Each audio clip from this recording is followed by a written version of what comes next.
Bom dia, irmãos. Graça e paz a todos.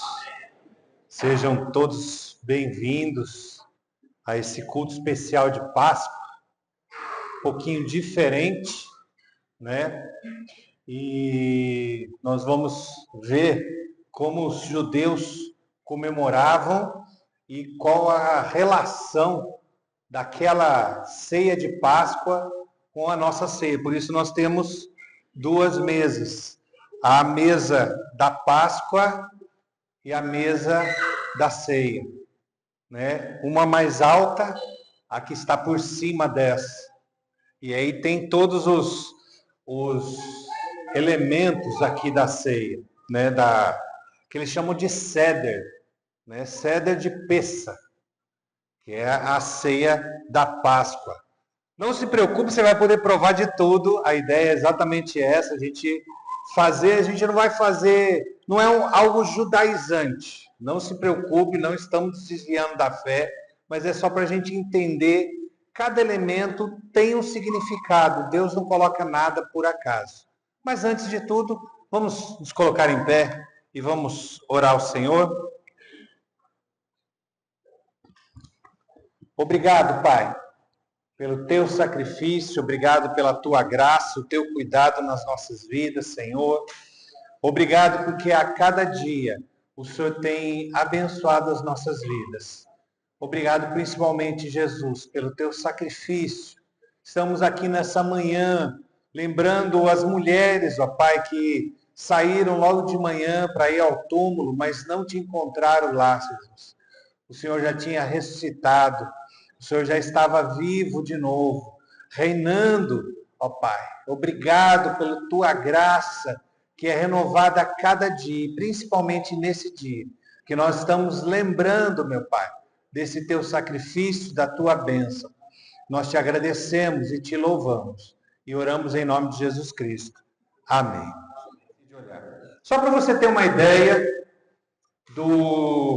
esse daqui é a versão como eles fazem, cada parte da ordem do Ceder.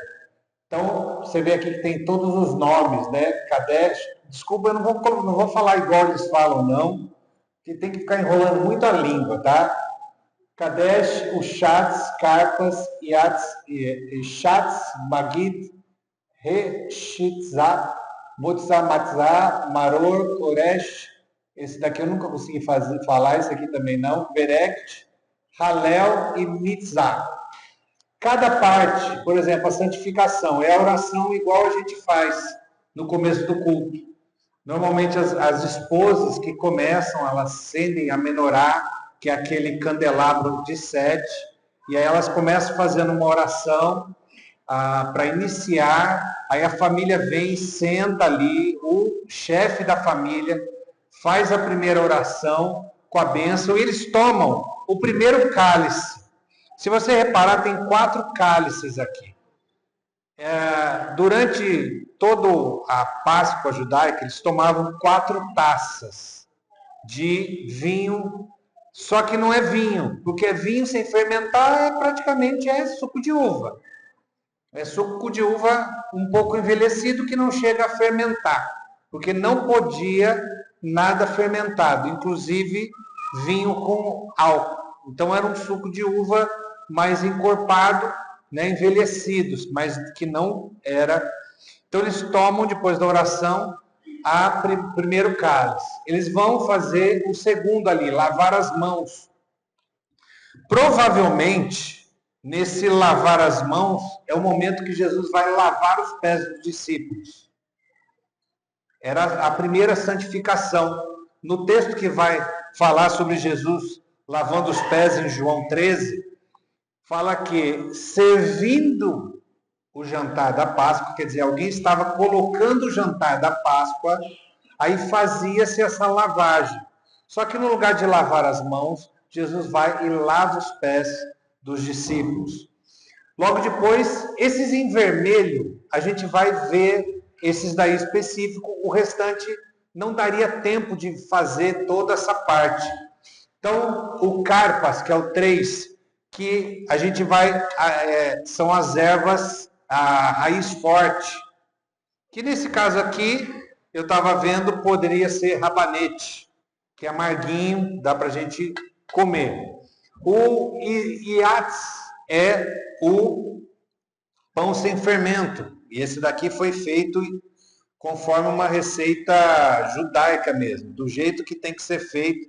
Só que eles fazem um pastel mais ou menos desse tamanho. Só para ver, no 12, clica lá, vê no 12, vai ter esse, como que é. Então, vai ter, eles fazem 3 durante a festa. O segundo, esse do meio aqui, eles partem em duas partes. E eles chamam ele de afikoman. A parte que fica maior, eles guardam e esconde durante a casa, para que no final da festa seja trazido de volta. Guarde essa informação, ela vai ser importante lá no finalzinho da explicação da ceia aqui, ok? Pode voltar lá no 2, por favor. Então tem ali o Yashatz, que é a quebra do matizar, que eles quebram aquele segundo, ok? O Magid é contar a história, que é o texto depois que a gente vai ler. O matizar, que é esse pãozinho aqui sem fermento. Só para você ter uma ideia, o maror, que são essas ervas aqui, ervas amargas, que nesse caso aqui eu escolhi a rúcula, mas podia ser salsinha, eles usam muito salsinha. O outro lá é o ficomã, que é o 11, ok? Passa o próximo, por favor, que é como eles fazem. Então você tem aqui os elementos, as 4 taças, né? A salsinha, algo amargo, que aqui é alface. Aqui é uma pastinha, que é essa daqui, que é maçã com não é castanha, é castanha, isso, maçã com castanha e suco de uva, ok? Que é comido. Isso aqui representa os tijolos, a massa que os judeus tinham que fazer para fazer os tijolos no Egito. Então, cada parte tem um motivo. O amargor, os 2 amargos, lembrando. Vamos ter também esse copinho aqui, que tem água com sal, para lembrar o tempo que o povo chorou lá no Egito até ser liberto. Lembrando, e aí você molha os 2 e come, lembrando o tempo de choro, o tempo de amargura no Egito. Aqui tem um ovo que não vai dar para ver, como o ovo está caro também, não comprei ovo, tá? Mas eles colocam um ovo também, lembrando. Aqui tem uma outra pastinha, que eu também não fiz, e aqui tem um osso, que lembra o cordeiro. Por quê? Porque os judeus, na Páscoa, na primeira Páscoa, enquanto eles estavam no deserto, eles matavam o cordeiro em casa e faziam. A partir do momento que teve o templo, Deus falou, não é para fazer em casa, para evitar idolatria. Então ele fala, esse cordeiro tem que ser morto em Jerusalém. O povo todo tem que, para participar da festa da Páscoa, tem que vir em Jerusalém para o sacerdote fazer.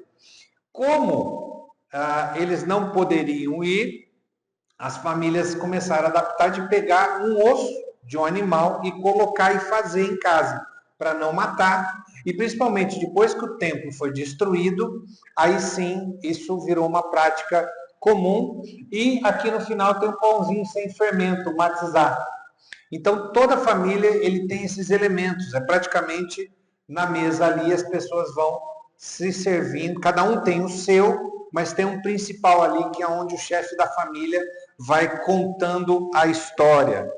Então, pode passar o próximo, uma outra versão, né, com os nomes, aqui o ovo, a salsinha, o cherusut, que é essa pasta aqui, o maror, que são as ervas amargas, o osso e o matizar.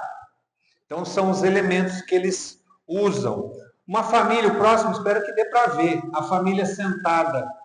Então ali em cima está o pai, eles têm um livrinho que eles vão fazendo, e cada um tem o seu, a sua taça, os elementos, e eles vão distribuindo. Vão fazendo a leitura do Seder. Tem todo um manual que, se bobear, fica igual o meu aqui, de tão grande que é também. Porque tem todas as partes, todas as leituras, todas as músicas que são cantadas.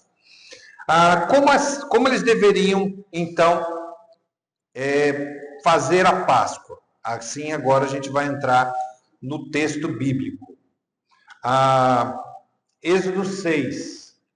Então diz assim: o Senhor disse a Moisés e a Arão no Egito: este será o primeiro mês do ano para vocês. Digam a toda a comunidade de Israel que no 10º dia deste mês, todo homem deverá separar um cordeiro ou um cabrito para a sua família, um para cada casa. Se uma família for pequena demais para um animal inteiro, deve dividi-lo com o seu vizinho mais próximo, que tenha número adequado de pessoas em casa para compartilhar, e conforme o que cada um puder comer. O animal escolhido será macho de 1 ano, sem defeito, e pode ser cordeiro ou cabrito. Guardem-no até o 14º dia do mês, quando toda a comunidade de Israel irá sacrificá-lo ao pôr do sol. Então eles separam no primeiro dia da festa, e no final, no 14º, 2 semanas depois, é que eles vão sacrificar. Por quê? Por que eles tinham que guardar? Eles colocavam dentro de casa esse animal, e tem um significado, você vai ver lá na frente, porque tem que entrar dentro de casa, tem que ficar de olho, tinha que ficar olhando o animal para ver se ele não tinha defeito, se ele não estava doente. Ele tinha que ser olhado 2 semanas, ver se ele não estava doente nem nada. Continuando, verso 7. Então peguem um pouco do sangue e passem nas laterais e nas vigas superiores das portas das casas nas quais vocês comerão animal. Naquela mesma noite comerão a carne assada no fogo com ervas amargas e pão sem fermento. Não comam a carne crua nem cozida em água, mas assada no fogo. Cabeça, pernas e vísceras. Não se preocupe, não tem perna, não tem cabeça nem vísceras aqui. Não deixe sobrar nada até pela manhã. Caso isso aconteça, queime o que restar. Vocês o comerão da seguinte forma: cinto no lugar, sandália nos pés e cajado na mão. Comam apressadamente. Esta é a Páscoa do Senhor. Então, esse aqui é a orientação de como deveriam fazer. O próximo texto também está anotado errado. Eu não corrigi. Está 6 mesmo. Aqui depois está 12. Segunda coisa que eles teriam que fazer: tirar o fermento de casa. Aí, Êxodo 12, de 14 a 16. Esse dia será um memorial que vocês e todas as nações celebrarão como festa ao Senhor. Celebrem-no como estatuto perpétuo, quer dizer, para fazer para sempre. Durante 7 dias, comam pão sem fermento. No primeiro dia, tirem de casa o fermento, porque quer comer qualquer coisa fermentada. No 1º ao 7º dia, será eliminado de Israel. No 1º dia, convoque uma reunião sagrada, no 7º, outra. Não façam nenhum trabalho nesses dias, exceto o da preparação da comida para todos. É só o que podem fazer. O que é interessante, no sábado, não se pode fazer nenhum serviço, nem preparar comida. O judeu, normalmente, na véspera, na sexta-feira, ele prepara toda a comida, café da manhã e almoço, e já fica na mesa pronto. De tal modo que ninguém pode pôr a mão para fazer nada. Diferente da Páscoa. A Páscoa é o único sábado onde se pode fazer a comida e deve-se fazer a comida, porque o animal era morto na sexta-feira à noite, preparado para aquela noite. Então, tudo era fresco, preparado na hora. Então, tirar o fermento. A gente sabe pelo Novo Testamento o que é tirar o fermento. Jesus fala isso várias vezes. Tirar o fermento significa se afastar do pecado, se purificar. O fermento, o pão sem fermento também, ele simboliza a humildade. Porque as pessoas que não poderiam preparar um pão melhor, com mais coisas, teria esse pão. Normalmente o judeu, o que ele faz é um pão redondo grande, que ele coloca num local bem aquecido ali, e ele cresce rápido. É o mais fácil e mais barato de se fazer. Então a ideia de não ter fermento é tirar a contaminação. O judeu é tão rigoroso com isso. Para você ter uma ideia, ele limpa a casa inteira. As crianças vão, antigamente, com vela e mais atualmente com lanterna, limpar qualquer sujeirinha da casa. As mulheres são tão nessa limpeza, principalmente da cozinha, para não ter farinha, que elas esquentam pedras, colocam no fogo as pedras, numa... aquela cestinha de fritura, sabe aquela cestinha de fritura? Elas colocam pedras ali, colocam no fogo, depois ferve a água e vai jogando no chão, na pia, para limpar, porque aquilo lá, a pedra faz a temperatura ficar lá em cima. Eu já sei que já tem irmã querendo fazer isso em casa para limpar, mas não faça, porque a queimadura disso é terrível. É muito quente. E depois eles cobrem todas as superfícies. As mesas são cobertas com papel laminado. Bancadas, aonde for colocar, por exemplo, se a gente fosse fazer aqui, essa mesa estaria coberta com papel laminado. Para não encostar, ter algum tipo de contaminação. E nós temos esse paralelo também no Novo Testamento. Depois nós vamos ver ele. Mas a próxima imagem aí é o afikoman. Então, esse pão aí. Tem uma segunda imagem que é mais fácil até de você ver. Eles tinham aqui onde colocavam os elementos e os três pães. Esse daqui esse aqui é uma versão mais moderna. Esse aqui era o que era partido. O que eles dizem? Simboliza Abraão, Isaac e Jacó, ou então os sacerdotes,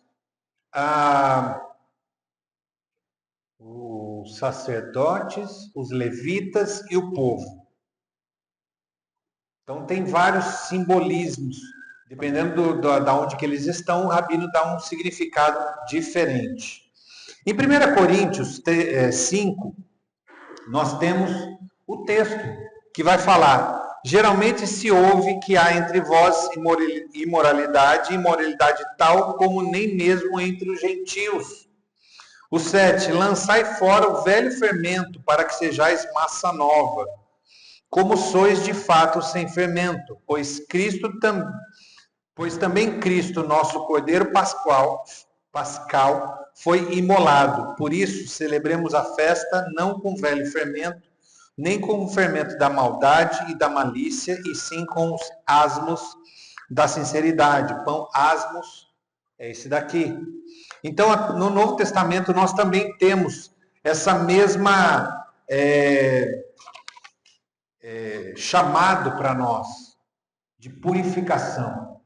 Por isso que na ceia, nós sempre falamos: olha, não deixe de tomar a ceia, mas faça um exame, peça perdão a Deus por algum pecado, faça um propósito de servir a Deus buscando. Isso é a santificação.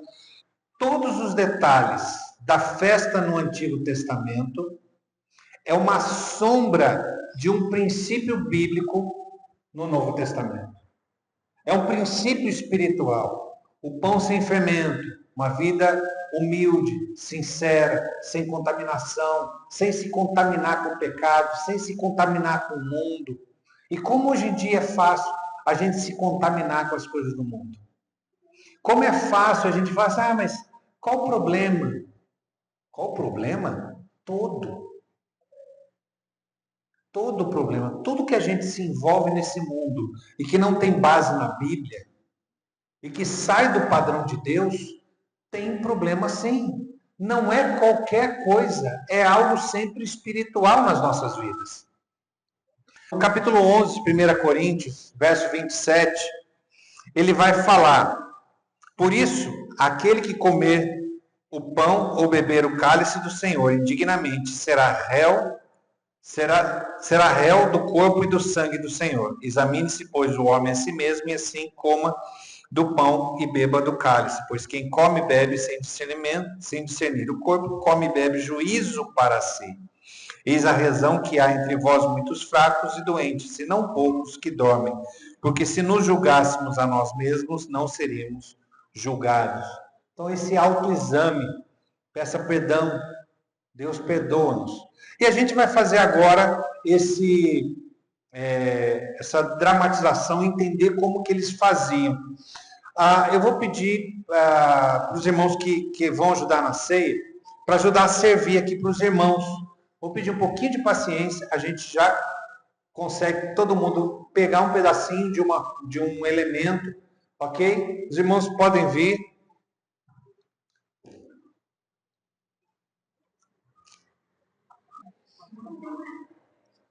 Pronto, até para a gente poder entender o que eles faziam.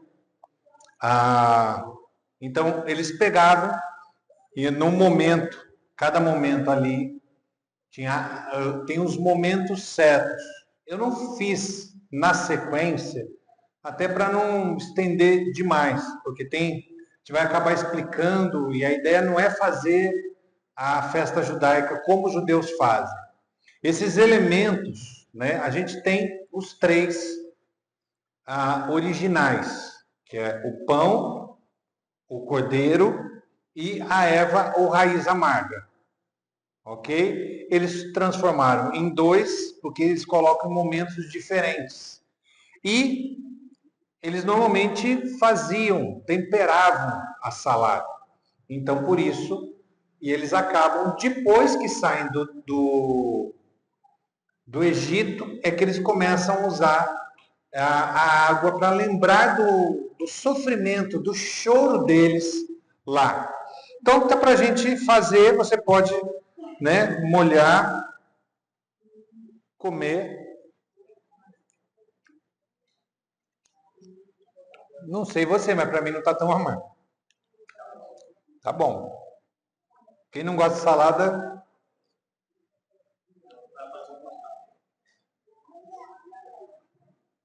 o amarguinho é gostoso.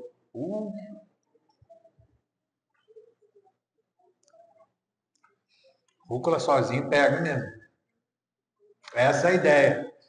Se amargou, se queimou a boca, é essa a ideia. É para lembrar que o pecado faz isso.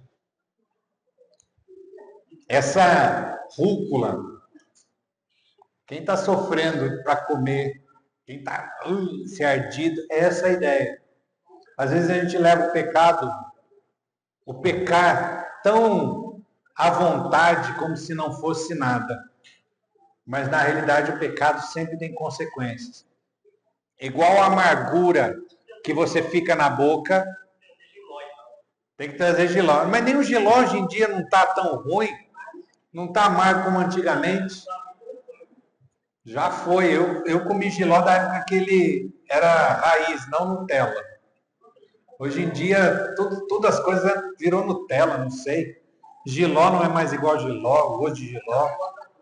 Giló tá doce, não mais amargo. Mas essa ideia de que se você está com vontade de tomar água, é esse o significado do pecado. É tirar o fermento, tirar a contaminação e lembrar que o pecado deixa um gosto amargo na nossa vida. As ervas amargas era para lembrar esse tempo amargo de escravidão. E o que nós éramos escravos? Do pecado. Por que nós temos que pedir perdão na ceia? E não é só na ceia, mas todos os dias nós temos que pedir perdão. Por quê? Porque senão o pecado amarga a nossa vida. O nome que ele chama é Marot.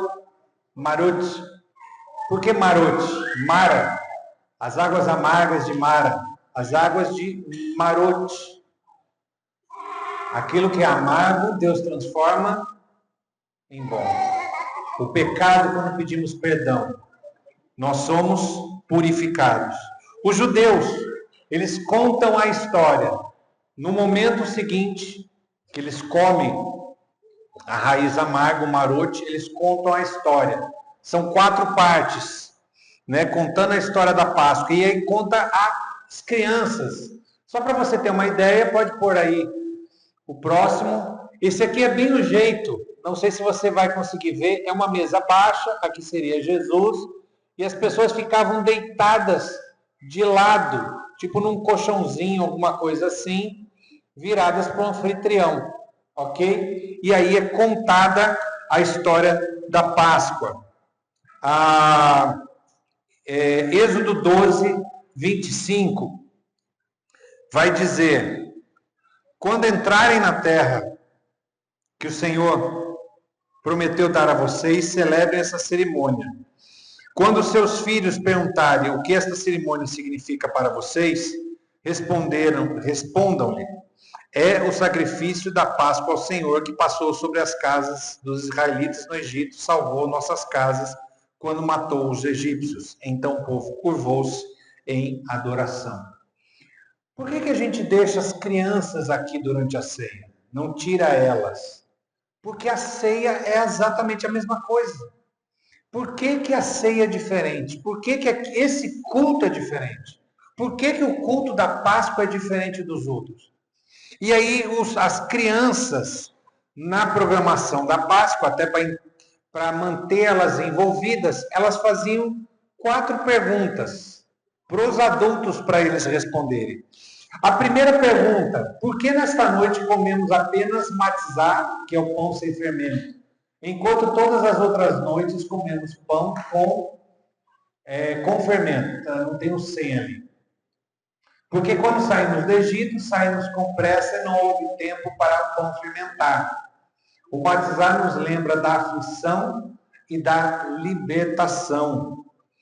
A segunda pergunta: por que nesta noite comemos maror, ervas amargas, enquanto em todas as outras noites não comemos maror? Porque as ervas amargas nos lembram da amargura da escravidão no Egito. A terceira pergunta: por que nesta noite molhamos o carpaz, a raiz amarga, 2 vezes na água salgada, enquanto nas outras noites não os molhamos nenhuma vez?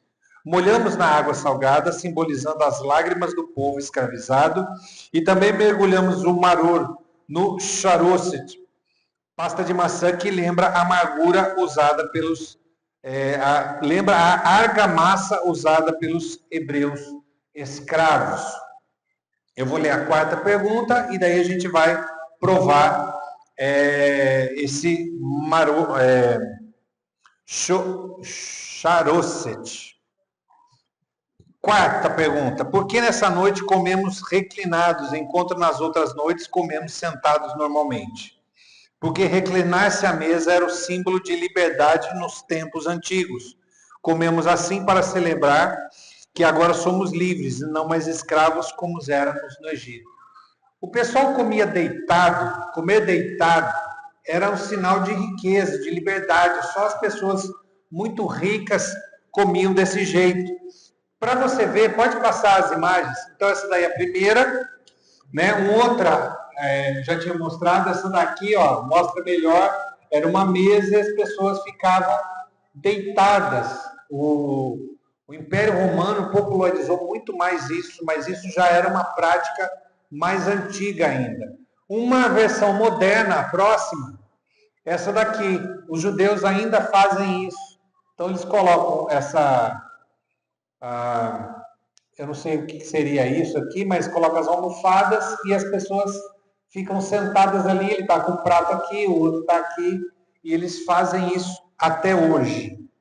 Então, vou pedir de novo para os irmãos ajudarem. Acho que só um, porque a gente só vai pôr um pouquinho para cada um. Nessa parte é que eles quebram o pão sem fermento, aquele do meio. Eles têm até uma bolsa, onde quem não tem aquele suporte triplo, eles têm uma bolsa de linho fino, que eles colocam os 3 matizar.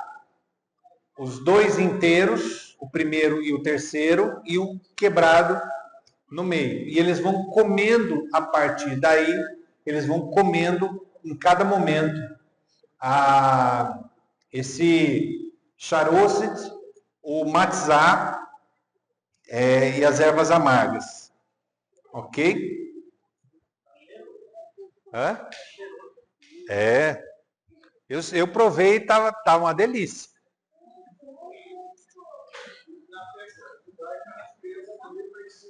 Isso. As crianças participam da festa judaica, porque eles têm que saber. É contado a festa, na realidade, da Páscoa, ela tem 2 objetivos: lembrar do livramento, mas também passar para a nova geração. É quando se falha nisso. Detalhe, qual seria essa versão para nós cristãos? Qual que é a versão dessa Páscoa para nós cristãos?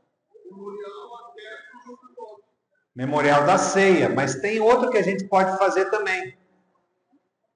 Na Páscoa, o que a gente faz com as crianças? Faz ovo de Páscoa, faz coelhinho de Páscoa. O que você está ensinando para a criança? Que Páscoa é chocolate. O que é a Páscoa? Eu tinha até falado para a Ana, talvez uma opção de decoração. Tem um bolo, pesquisa depois, um bolo que é o sepulcro. Pega-se aquele bolo que tem um furo no meio, você corta ele 1/3, fica em pé, aí fica parecendo um buraco, né? E aí você faz um outro bolo de cenoura com cobertura de chocolate, joga cobertura de chocolate no bolo, faz um outro bolinho pequenininho para servir de pedra, e aí isso é a decoração da Páscoa. A sobremesa da Páscoa é o sepulcro vazio. E aí você pode pegar palitinho, fazer aquela parte que você cortar, você coloca do lado e você coloca as cruzes vazias, né? Que Jesus não está lá, nem na cruz e nem no sepulcro. Ok? Podemos então provar, pode provar, não tem muito ritual nisso. Então isso aqui, essa massinha,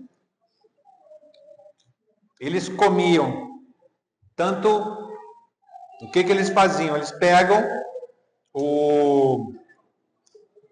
essa erva amarga e pegava com ela tanto amargo quanto doce. Esse daqui, como eu não sabia, como eu fiquei preocupado na questão aí de quem tem diabetes, então não tem nada de açúcar, não foi colocado nada de açúcar, mas a receita original vai mel. Mas como eu fiquei preocupado com diabético e tudo mais, a gente não fez. O doce que você está sentindo é da própria fruta e do suco natural mesmo de uva, não é adocicado. Mas é gostoso, lembrando ali o que eles fizeram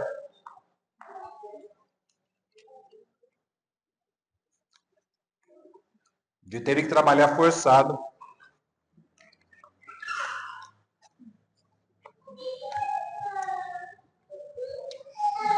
A próxima parte, nós vamos ver sobre as 4 taças, ok? Êxodo 6, 2-8 diz assim: Deus disse ainda a Moisés: Eu sou o Senhor, apareci a Abraão, a Isaque e a Jacó como Deus Todo-Poderoso. Mas pelo meu nome, o Senhor, não me revelei a eles. Também estabeleci com eles a minha aliança para dar-lhes a terra de Canaã, terra onde viveram como estrangeiros. Além disso, ouvi os gemidos dos israelitas, a quem os egípcios mantêm escravos, e lembrei-me da minha aliança. Verso 6, por isso diga aos israelitas, e dessa frase seguida é que eles tiram as 4 taças.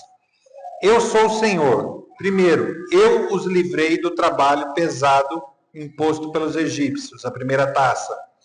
Eu os libertarei da escravidão. Segunda taça.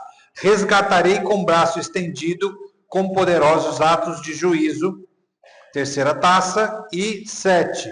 Farei de vocês o meu povo e serei o Deus de vocês. A quarta taça. Então vocês saberão que eu sou o Senhor, o Deus que os liberta do trabalho pesado imposto pelos egípcios.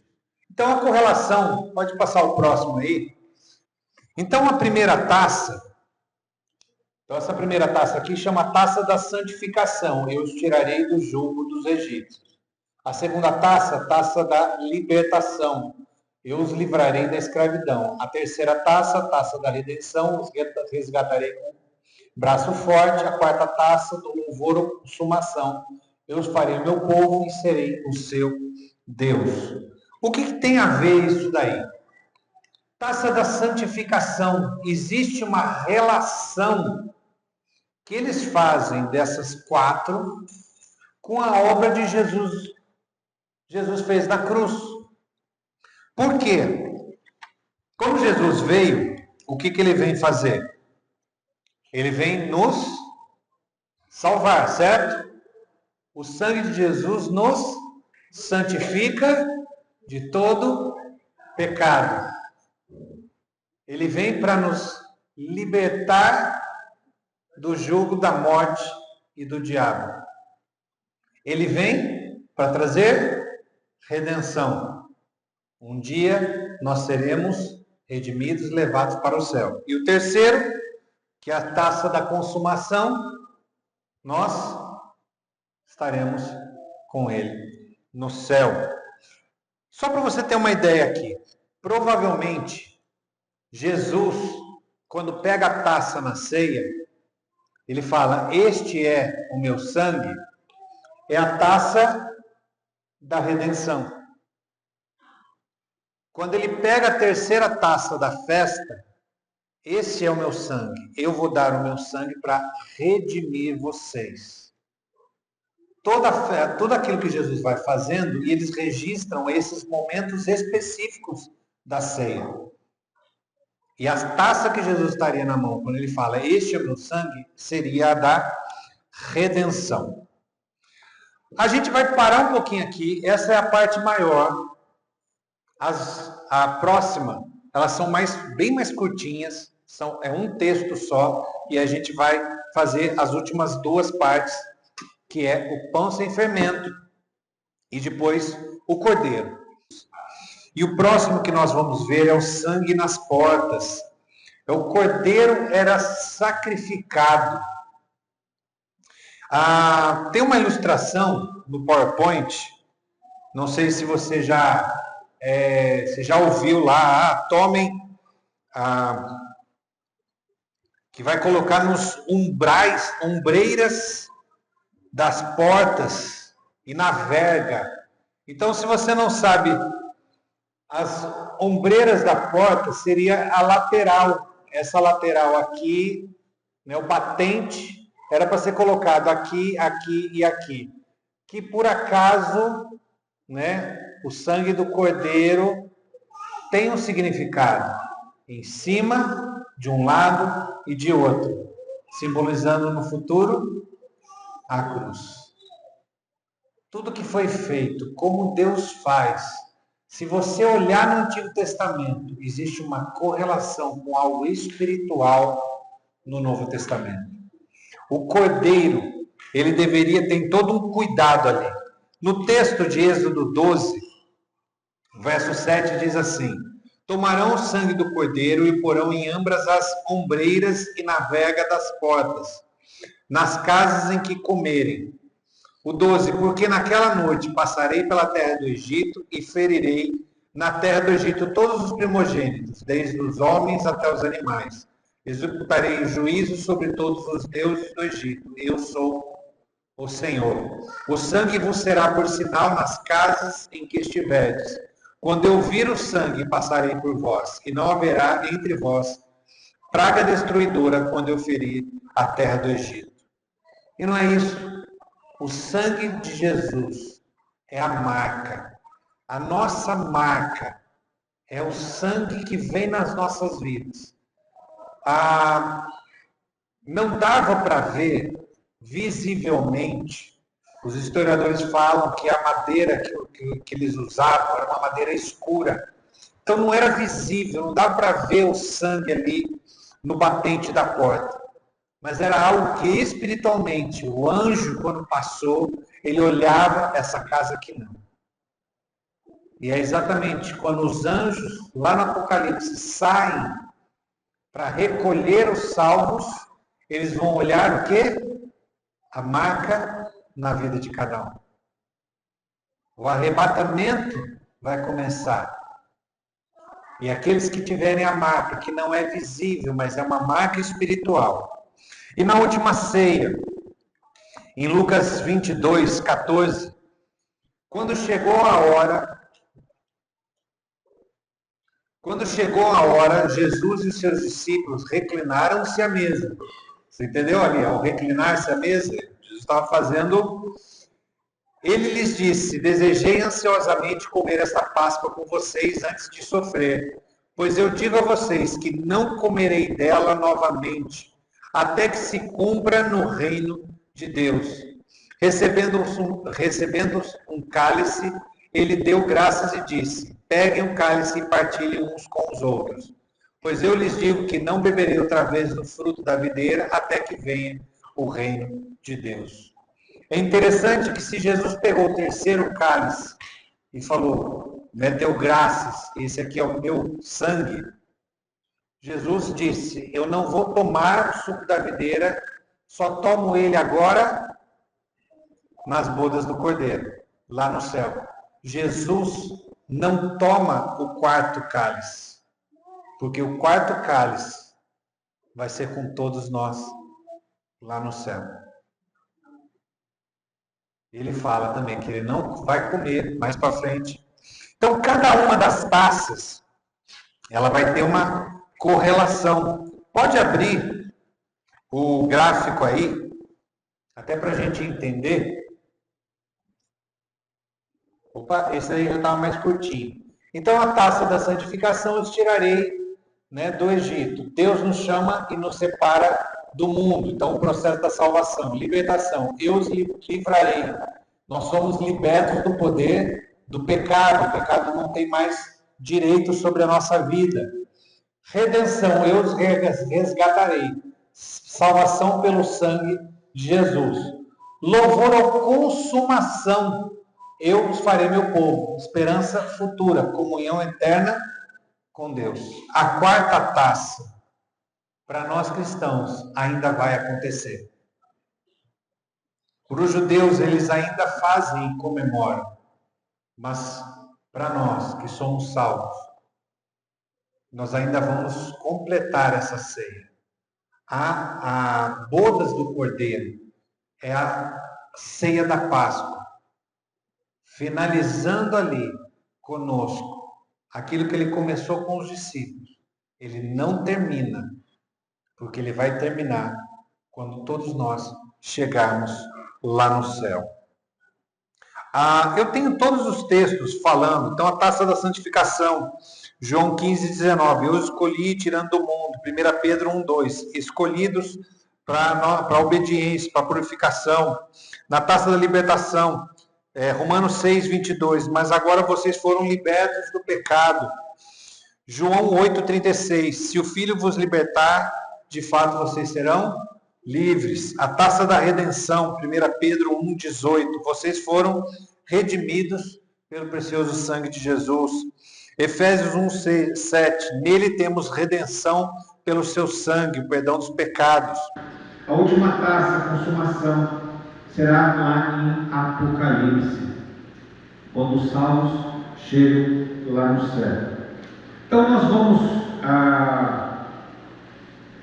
Nós não participamos, não vamos ter agora esse momento de tomar o cálice, né? Porque daqui a pouco a gente vai fazer a ceia, então essa parte a gente faz no momento da ceia. Nós vamos cantar mais um louvor, vou pedir para vocês em pé, para nós lembrarmos desse sacrifício de Jesus na cruz por nós. Tivemos um problema no áudio do vídeo lá na igreja e faltava só a última parte aqui que falava sobre o Cordeiro da Páscoa. Então eu resolvi terminar fazendo ele agora. Então um cordeiro, para você entender, o cordeiro era separado no dia 10, morto no 14º dia no pôr do sol. Em Êxodo 12, verso 3, versos 5 e 6, que diz isso: digam a toda a comunidade de Israel que no 10º dia deste mês, todo homem deverá separar um cordeiro ou um cabrito para sua família, um para cada casa. 5. O animal escolhido será macho de 1 ano, sem defeito. Pode ser cordeiro ou cabrito. Guardem-no até o 14º dia do mês, quando toda a comunidade de Israel irá sacrificá-lo ao Senhor. E é interessante ver que esse animal ele deveria ficar em casa essas 2 semanas para ser observado, olhar se não tinha defeito, mancha, se ele estava bonitinho, se era perfeito para o sacrifício. E a mesma coisa acontece com Jesus. Né? Antes da gente ver sobre Jesus, né, sendo examinado, João, capítulo 1, verso 29, ele diz assim: no dia seguinte, João viu Jesus aproximando-se e disse: vejam, é o Cordeiro de Deus que tira o pecado do mundo. Então, João, lá no começo do ministério, antes mesmo de Jesus começar o ministério, já identificou: esse aqui é o Cordeiro. E durante todo o ministério de Jesus, ele foi examinado pelas pessoas, pelos sacerdotes, pelo povo de uma forma geral, pelos líderes religiosos, e ninguém achou nada contra ele. Quando estamos lá no capítulo 12, verso 1, diz: 6 dias antes da Páscoa, isso aqui seria a última Páscoa, Jesus chegou a Betânia, onde vivia Lázaro, a quem ele ressuscitara dentre os mortos. Verso 12: no dia seguinte, então 6 dias antes, 5 dias antes, lembra que o animal tinha que estar 4 dias antes sendo examinado. Então, 6 dias antes, no verso 12, no dia seguinte, a grande multidão que tinha ido para a festa ouviu falar que Jesus se dirigia a Jerusalém. Pegaram ramos de palmeiras e saíram ao seu encontro, gritando: Hosana, bendito é o que vem em nome do Senhor, bendito é o Rei de Israel. Jesus conseguiu um jumentinho e montou nele, como está escrito: não tenha medo, ó filha de Sião, eis que o seu rei vem montado em um jumentinho. Então, Jesus passou pelo crivo do povo que olhava em Jesus e via características do Messias. Mesmo que eles não entendessem o que o Messias vinha fazer, mas o povo identificou que era o Messias, né? Era o rei. Só que não era o rei que eles pensavam, como eles pensavam. Né? Mateus 26, de 57 a 61, Caifás, os escribas e anciãos, eles vão questionar Jesus, eles vão examinar Jesus. Então, o povo examinou Jesus, agora vem os religiosos. Então, diz assim: os que prenderam Jesus chamaram-no, levaram-no para Caifás, o sumo sacerdote em cuja casa se havia reunido os mestres da lei e os líderes religiosos. Pedro seguiu de longe até o pátio do sumo sacerdote. Ele entrou e sentou-se com os guardas para ver o que aconteceria. Os chefes dos sacerdotes e todo o sinédrio procuravam um depoimento falso contra Jesus para que pudessem condená-lo à morte. No entanto, não encontraram nenhum, embora tenham se apresentado muitas falsas testemunhas. Finalmente, apresentaram-se 2 que declararam: este homem disse, sou capaz de destruir o templo de Deus e reconstruí-lo construí-lo em 3 dias. Então nós vemos aqui que os religiosos olharam, procuraram até testemunhas falsas, mas não conseguiram achar nada contra Jesus. Jesus agora é levado para Pilatos. Então Lucas 23, de 1 a 4 diz assim: Então toda a assembleia levantou-se e o levou a Pilatos. Então saíram da casa de Caifás, pegaram Jesus. Bom, já que nós não conseguimos achar Jesus alguma coisa na nossa lei, vamos acusar ele de algo da lei dos romanos. Precisamos condenar ele por alguma coisa, independente do que seja. Vamos produzir provas para matar Jesus. Então toda a assembleia levantou-se e o levou a Pilatos. Começaram a acusá-lo dizendo: Encontramos este homem subvertendo a nossa nação. Ele proíbe o pagamento de impostos a César. Jesus proibiu o pagamento de imposto? Não, pelo contrário. Ele disse: Dai a César o que é de César, dai a Deus o que é de Deus. E diz de si mesmo que é o Cristo, um rei. Pilatos então perguntou a Jesus: Você é o rei dos judeus? Tu o dizes, respondeu Jesus. Então Pilatos disse ao chefe dos sacerdotes e à multidão: Não encontro motivo para acusar este homem. Então Pilatos não encontra nada. Depois ele manda ele para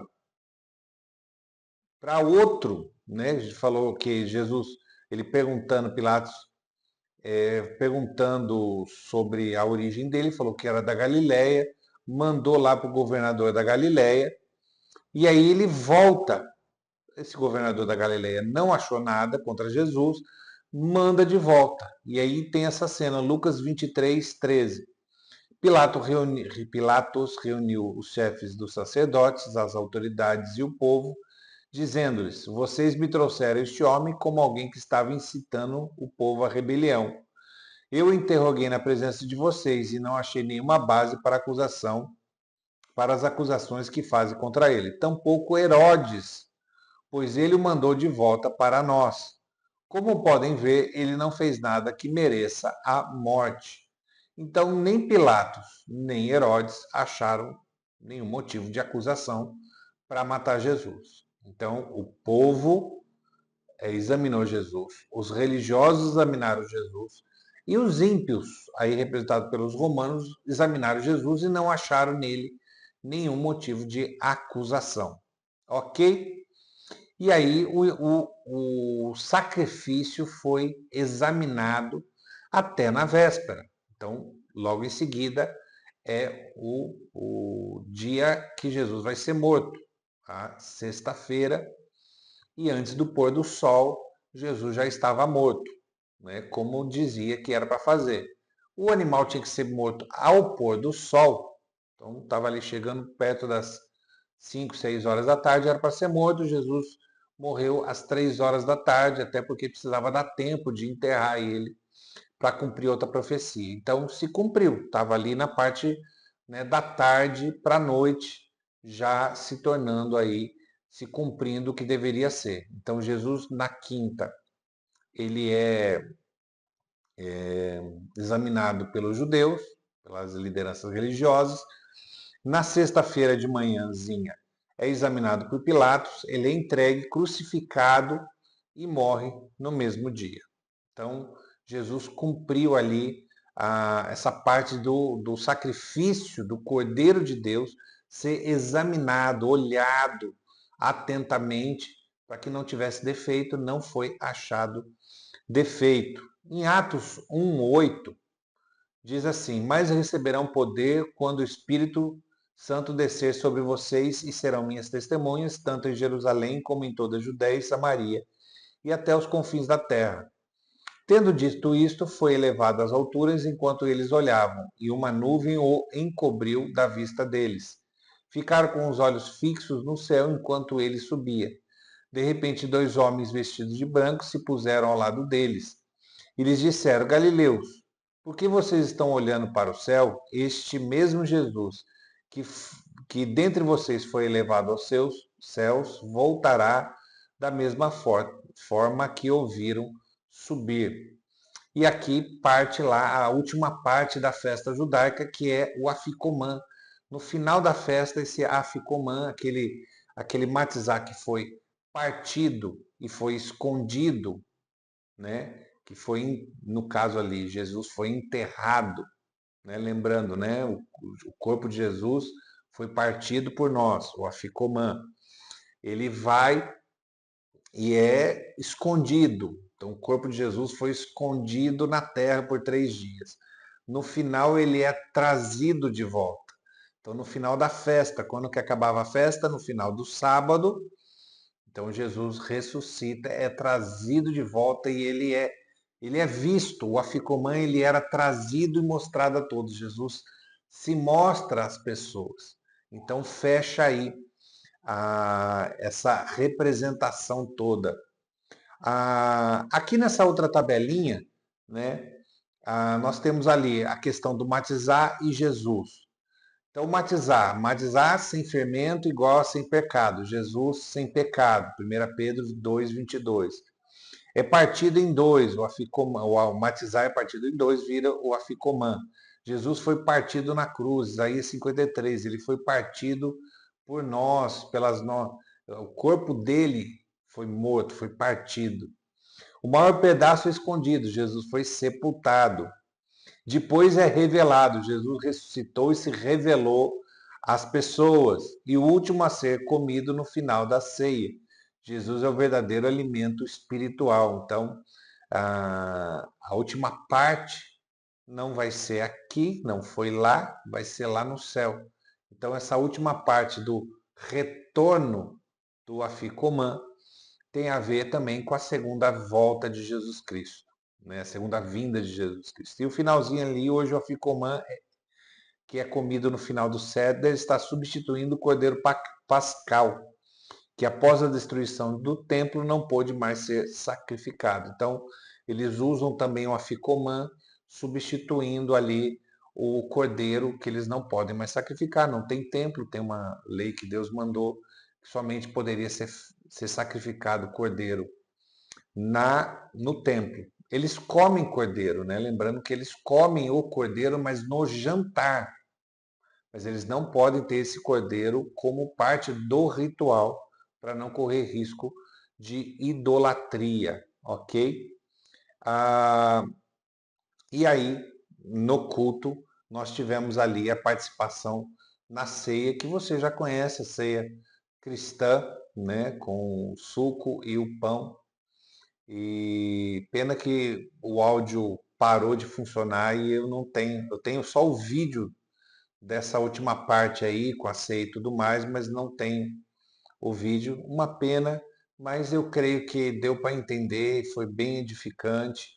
Eu creio que você também conseguiu ver toda essa conexão das coisas do Antigo Testamento, que são sombra daquilo que seria no Novo Testamento. Então, todas as festas, tudo que nós vemos Deus mandando fazer no Antigo Testamento, é apenas uma sombra daquilo que seria o real, o verdadeiro.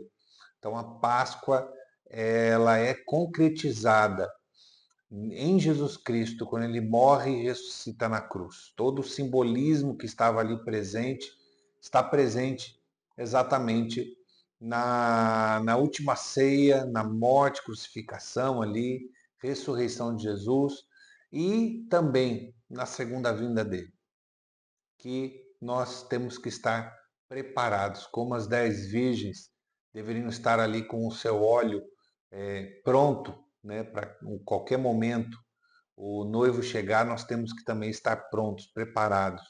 A ceia não é apenas uma ceia ou um ritual, é uma lembrança da nossa vida com Jesus Cristo, uma lembrança do sacrifício dele. Por isso que as crianças participam, devem participar ali, ver os pais tomando a ceia e a gente explicar toda vez, mesmo que pareça uma repetição, mas a ideia é exatamente essa, repetir. Jesus Cristo morreu por nós, ressuscitou, levou os nossos pecados e nós temos salvação através do sacrifício dele. Deus te abençoe e que enriqueça muito a sua vida esse conhecimento. Até mais.